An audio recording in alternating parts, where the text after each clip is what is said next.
2, 1. Hello, everyone. Welcome back. Welcome back to the chat room. My name is Ed Ponte. It's great to be here with you today. Speaking to you from California today. Great to be out here and getting the mentoring done. Today is Monday, October the 6th. So we're now into the fourth quarter. And we've got some pretty decent trades going on the Forex side, especially.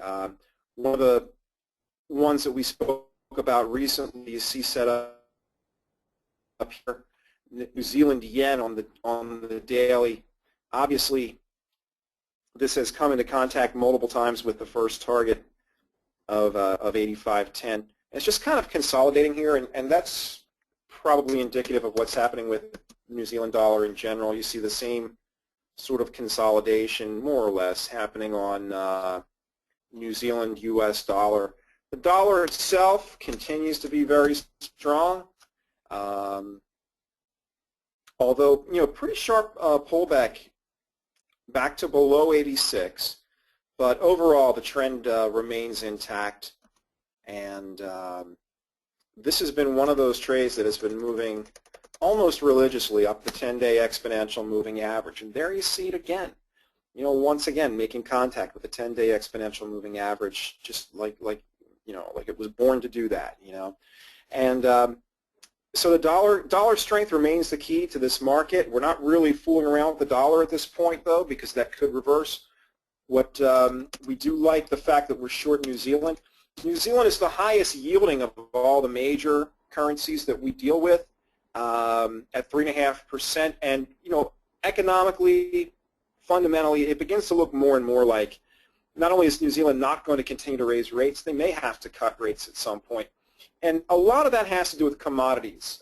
Commodities prices remain weak and have been for a long time now. However, maybe New Zealand will get a bounce because I'm beginning to see some hope, let's say, in some of the commodities that we've been looking at. Like, check this one out. This is lumber. I'm pulling up a continuous contract for random length lumber, and you can see, like, this is, first of all, this popped recently, right? And you can see that there are higher lows and a higher high. Right now, this pop, this big move in lumber actually manifests itself. If you pull up the volume, right? Look at this. Like the last half dozen or so sessions, all green candles and all above average volume. It's almost as if, someone suddenly decided that it was time to buy lumber. And one of the ways that that's helpful is that, there might be stocks, in fact, that correlate pretty highly to this. And we'll get to that. We'll come back to that thought for all you stock people. We'll be coming back to a stock that correlates fairly highly to this. But not only do we like that aspect of it, the fact that it's a high volume rally, and when volume is high, we tend to think, well, that means there's real money behind it. And MACD also just gave the crossover. MACD just gave the signal on October 1st, little buy signal there from your MACD. So you've got a buy on MACD, you've got a big move up on high volume, and maybe, just maybe, this is about to break above this high and set yet another higher high. So lumber seems to be grinding higher. We're not going to trade lumber, but we might trade a stock that closely relates to it. Another one that I want you to look at is wheat. Right? Wheat is, this is another one. Look how badly this has fallen. From back in May, it's at about 767. Right now it's below 500, but you just got the buy signal from MACD, and maybe this is going to bottom out. But man, it's just a brutal downtrend in wheat and in a lot of commodities. You see, but here's the thing I want to point out to you. Look how much wheat was, a few years ago. Look how much it costs now. Now you look at the chart and you say, well, this chart looks like it could go to zero. Well, here's the thing, though, right? A stock can go to zero or close to zero, certainly. Is wheat going to go to zero? You see, you can't eat a stock. You can't eat a stock certificate, but you can eat wheat. Wheat is always going to be some demand for wheat. You can't say that about every company out there. There are certainly companies, how much demand is there for shares of Radio Shack? Not very much, I can tell you. Okay? 87 cents a share, down from 24. Okay? This is going to zero because Radio Shack is worth zero. Wheat will never be worth zero. Lumber will never be worth zero as long as people want to eat and live indoors. Those things will always have value. Okay? So a couple of different commodities looking like they're going to bounce. Now, join me, if you will, in taking a look at gold. And look at the bounce on gold here. This one has nothing to do with the MACD, really. But look at that bounce. Now, why is that line in there? If I back it up, oh, look there. Now, listen, folks. Is there some sort of magic occurring on this chart? Not really. It's just that the price was coming down, and everyone was wondering where it would stop, so everybody looked left. Everybody said, right there, that's where it stops. And you know what? They were right. They were right because if they placed buy orders on that level, that turned out to be a pretty good trade. So gold getting a little bounce, wheat looking like it wants to go higher, lumber looking like it wants to go higher. All these things, maybe for a short-term trade might be interesting, but why do we care? Because these are commodities, and we trade sometimes commodity currencies. In fact, I'm short a commodity currency right now, and that commodity currency is the New Zealand dollar. And we're short against the Japanese yen. Now, we've only hit the first target, okay? And that green line should be equal with the stop now. So whenever we hit the first target, we bring the stop down to break even, which is 87.10. That way, if it goes back up, it doesn't hurt. So let's make it into a broken line to indicate that the price is already broken through that first target. There are additional targets at 84.15, all right, because a little bit of support here. Again, people are going to look left. They're going to find this, right? And then 82.25.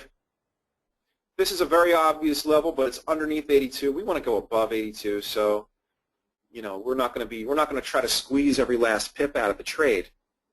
Okay. Now, that's the scoop on New Zealand yen. Now, if you are trading Euro Swiss, today is your day to smile.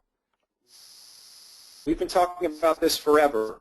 Suddenly, green candles are appearing, and Euro Swiss is trading at 121.27 right now. It's so funny because I was talking to another trader today. I was talking to another currency trader, a guy I hadn't spoken to in 5 years, right? He's in the same trade.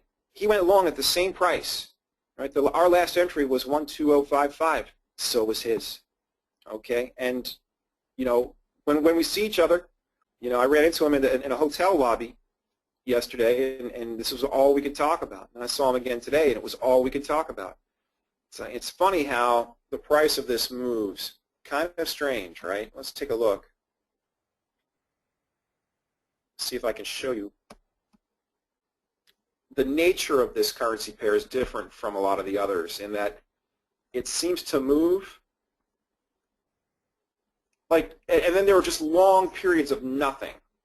Like there's a big jump up and then a long period of nothing. And then here comes a big move up and then nothing, nothing, nothing, nothing. Big move up, comes back down. Yeah, this was up earlier. This was up near 121.40. But it's very herky-jerky type of motion. It doesn't seem natural at all, which leads me to believe that maybe the central banks are involved already.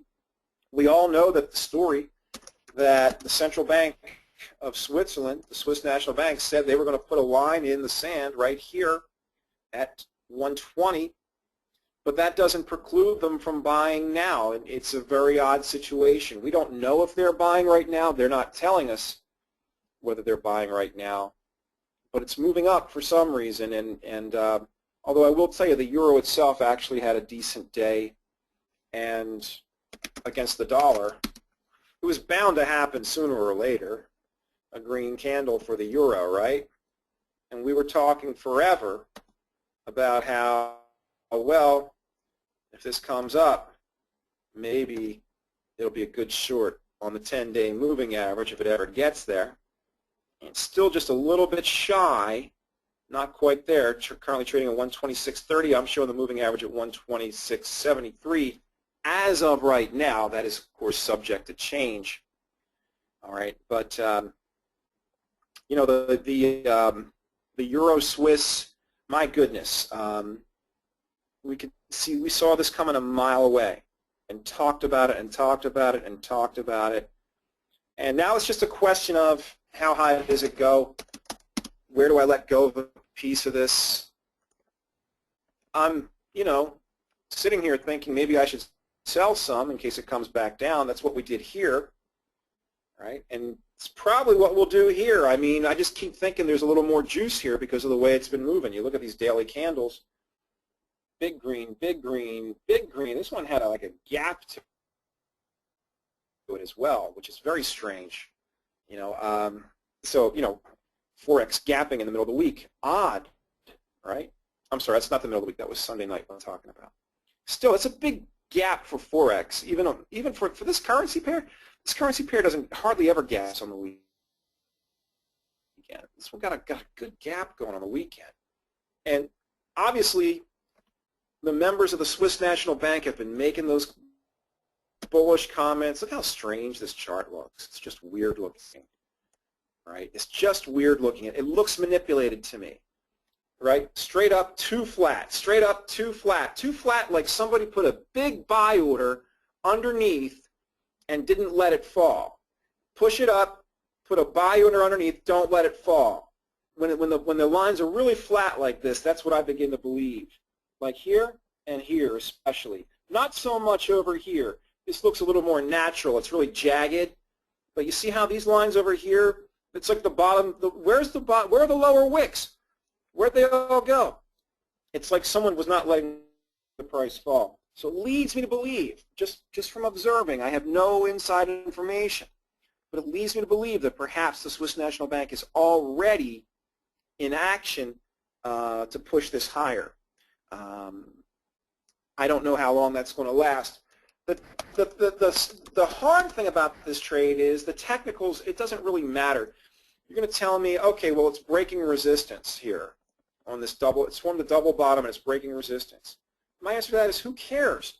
You know, if it's going up because of the Swiss National Bank, which is a distinct possibility, then it's going to go exactly as high as they push it. In other words, it'll have nothing to do, or very little to do, with where is resistance, where is support. It's not a question that's really pertinent in this situation. Okay? And yet, you know, lots of reasons to be happy, right, on this chart. Okay, all right. Now, we're going to change the discussion a little bit very quickly. I'm going to go over to non-farm payroll report and just do a quick review there. 248,000 jobs created total. We're going to call it 236 because there were 12,000 government jobs, and you want to create private sector jobs. I mean, look, you could take us to full employment with just government jobs, but who's going to pay those people, right? Who's going to pay all those government workers if everybody's working for the government? It doesn't work. Now, as far as this one is concerned, construction just kind of held its own. Manufacturing was a little bit better than the previous month, not too exciting. Durable goods, not too exciting. By the way, why would we like to see a lot of durable goods being manufactured? Well, they tend to be expensive, and it shows demand for products. But we're not really seeing a huge demand here, are we, if only 7,000 jobs are created? Durable goods are like washing machines and cars, heavy stuff made of like metal or metal-like, metallic-like things, right? Anyway, where does this report get interesting? 207 private service providing jobs, 207,000. All right, but where's the big improvement here? Retail. You see, I don't like that. 35,000 retail jobs. These jobs tend to be very low-paying jobs. So mark a strike against this report. It's not as good as it looks because there really are a lot of retail. There were also a lot of temporary help. It was actually down from the prior month, and it's probably about the average amount, but you got 35,000 retail jobs, 20,000 temporary jobs. That's 50,000 jobs right there that you probably can't make a living on those jobs. Okay. Nice jump down here. Healthcare and social assistance. This is where you want to see growth. Healthcare, 33. Nice. Okay, big jump in the numbers on healthcare. That makes up. Let's just say that makes up for the retail figure. And I love this one. 81,000 professional and business services jobs created. That's a huge number for that sector, and that's the sector you really want to see moving, because professional jobs and businesses, these are the ones that generate high incomes, and that's where you want to see the growth. Okay, so we saw a couple of things were not so great, like the retail, but I would say the professional and business services growth more than makes up for it, for anything that was lacking in those areas. Okay, all right. So really, report not bad at all. Final grade, I'd give it a B. You know, it's not bad at all. It's much better than last month, where we only had 175,000 private sector jobs created. So good job there. We'll take that. Okay, let's move on. More cool stuff to talk about here. We're going to go to some charts here. Now, we're going to take a look at some index charts. Get rid of that moving average. And the Big Daddy Index, the S&P 500, the 100-day moving average, folks. We've talked about it over and over again. Once again, the price came under the 100-day moving average and popped back up, and it just keeps doing this. I mean, this is something that just keeps happening, and you've got to respect that. The thing is, everyone sees it happening, and everyone assumes it will happen again because they saw it happen before. It's like a weird little psychological trick. The price keeps bouncing in the vicinity, not exactly every time, but in the vicinity of that 100-day moving average. Just keeps happening. And it looks like it's happened again. Now, that doesn't mean it's going to hold, right? This could break down. And if it does break down, we're going to look to get short. And the one I want to short, I still haven't shorted it yet, is Amazon. Why I haven't shorted it yet? It refuses to break down. It's really irritating me. Look at that trend line. Higher lows, lower highs. It keeps flirting with the lower end of that range, but it just won't break down. And until it breaks down, there's really not much we can do except sit here and wait. But I love this bounce. So the S&P 500, safe for now, and guess what? So is the Russell 2000. The Russell 2000 bounced for the third time off of this level. This is the small cap stocks. This is not as strong. This is where the death cross occurred, that yellow shaded area. This is not as strong as the S&P 500, but look at the bounce at 107.40. One more time, A, B, and C, right? And when the first time it bounced off of there, all-time highs. Second time it bounced off of there, all-time high or close to it. Third time it bounced off of there, we shall see. But here's the thing.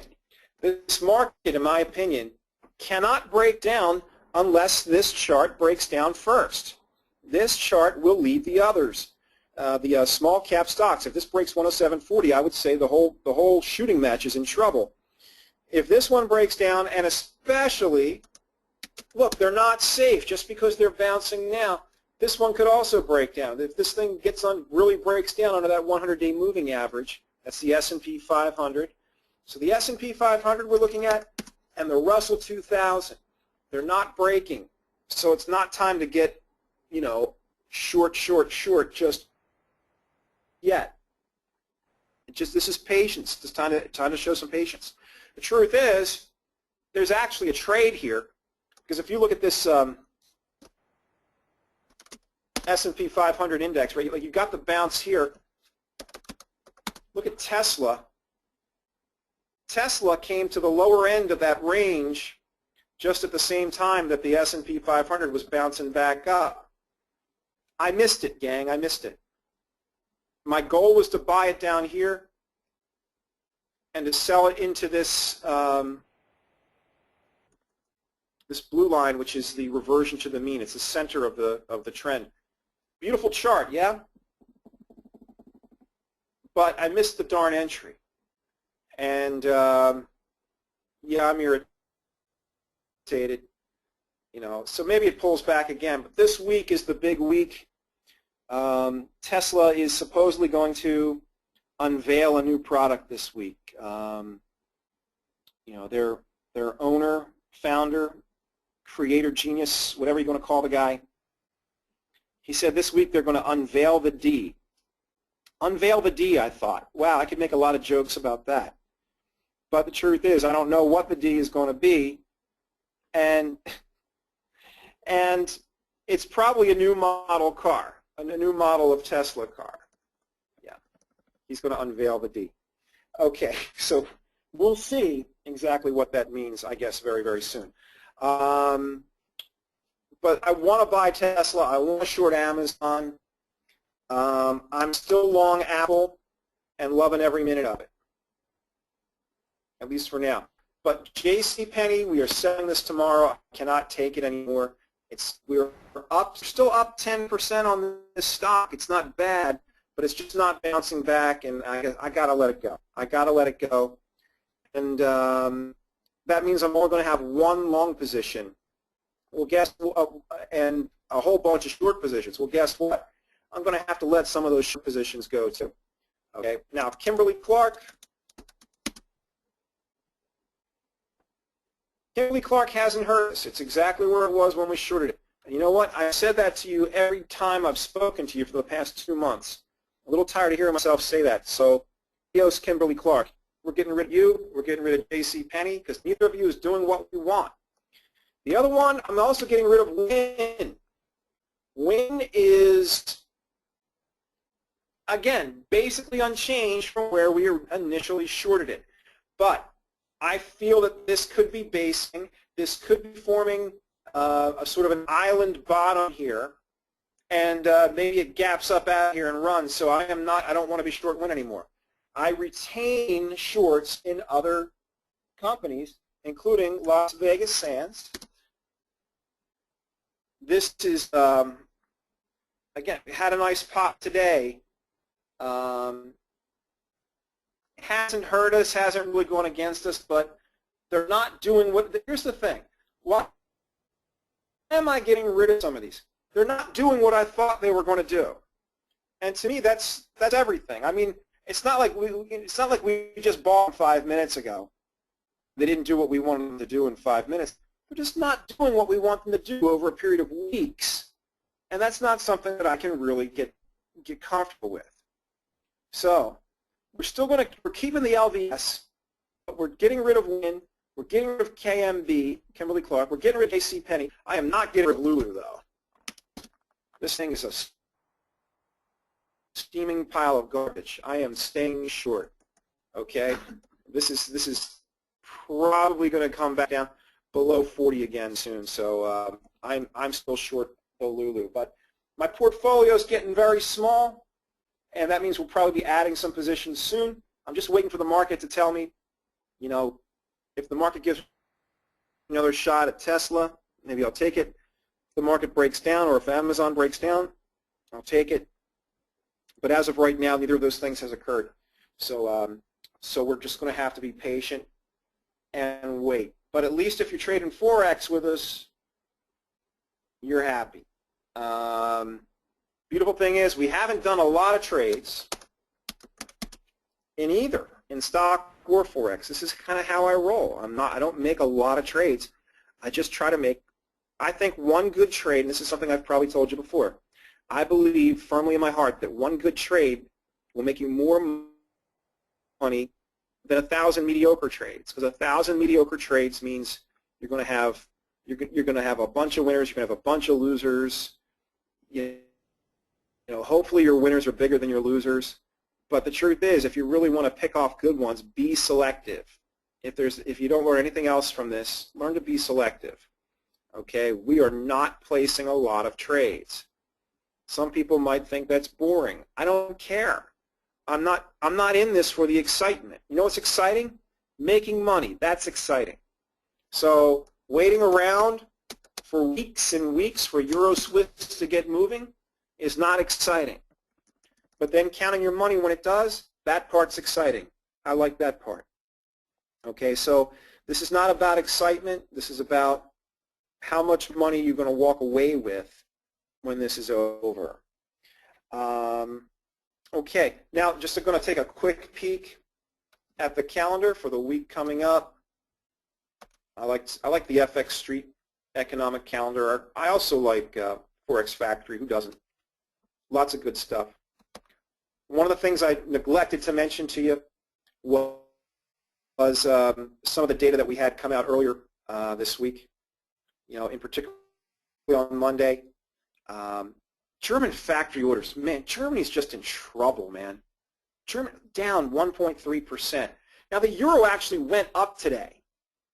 It didn't really matter, you know, that the factory orders number was so bad. The euro went up anyway. So it's short covering. We talked about this before. The euro is so beat up that it almost has to bounce at some point. But this is bad economic news. Factory orders in Japan, in Germany. Why do factory orders matter?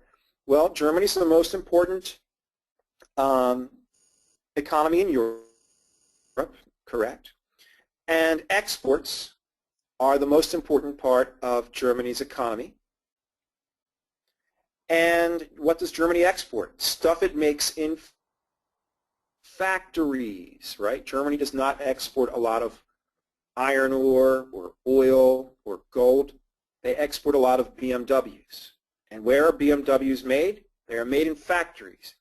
Factory orders are way down. Bad, bad news, okay? So the situation in Europe doesn't look like it's getting any better. Clearly, this is another green light for Draghi to go ahead and do whatever he wants and for the ECB to do whatever they want. The question is it going to matter when German bonds already yield, you know, a 10-year bond already yields less than 1%? What's the point of making interest rates go down? Does it make any difference at all? Coming up really in just a few hours, Bank of Japan monetary policy statement. I'm very much looking forward to that. We'll see what the Bank of Japan has to say going forward. They've had a lot of interesting statements lately. And of course, they're talking about raising, raising taxes. And then you raise taxes and it becomes an excuse to, do more quantitative easing. So I'm looking forward to that a great deal. And also that's coming up shortly, and also coming up shortly, Reserve Bank of Australia. Interest rate decision expected to stay at 2.5, and interest rate statement. We all know the way it works in 2014, doesn't matter what happens with interest rates. What matters is, what do the central bankers have to say about it? That's the only thing that matters. And so we'll be watching both the Bank of Japan and the Reserve Bank of Australia to see what they have to say. Okay, ladies and gentlemen, thank you so much for listening. I appreciate your time and attention, and I'll speak to you again in just a couple of days.